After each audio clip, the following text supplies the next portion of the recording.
नमस्कार. मी तुळजापूर येथील शेतकरी असून तुळजापूर शेतकरी सेनेच्या वतीने एक तलावांच्या अधिकाऱ्यांना निवेदन दिलेलं होतं पाणी उपसा बंद करण्यासाठी. तर 8 दिवसात त्यांना मुदत घालून ते निवेदन दिले असता प्रत्यक्षात 8 दिवस उलटून गेलेही जाऊनही पुन्हा पाणी उपसा सुरू झाले असल्याने तो पाणी उपसा प्रत्यक्ष आम्ही बंद करण्यासाठी इथं आलो. तसेच वरिष्ठ अधिकाऱ्यांनी त्यांना आदेश दिला की पाणी बंद करा, तात्पुरतं बंद करण्यात यावं म्हणून आदेश देण्यात आला.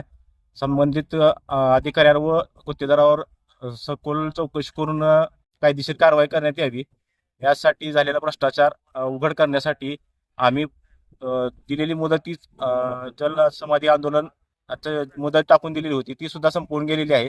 त्या मुदती संपून गेल्यानंतरही पुन्हा कधीही जलसमाधी आंदोलन करून भ्रष्टाचार व उघडकीस करण्यास व त्यांच्यावर कारवाई करण्यास भाग पाडू हीच विनंती. जलसमाधी तुम्ही आंदोलन करणार, त्यामध्ये प्रमुख मागणी तुमची काय असणार आहे?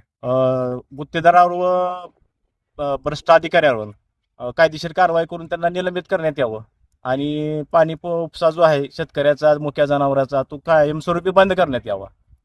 आपण जलसमाधी आंदोलन करणार आहात, त्याची काय वेळ तारीख काय ठरवलेली आहे? त्याची वेळ निश्चित नाही, कधीही आम्ही जलसमाधी आंदोलन करू शकतो कारण त्याची मुदत संपून गेलेली आहे.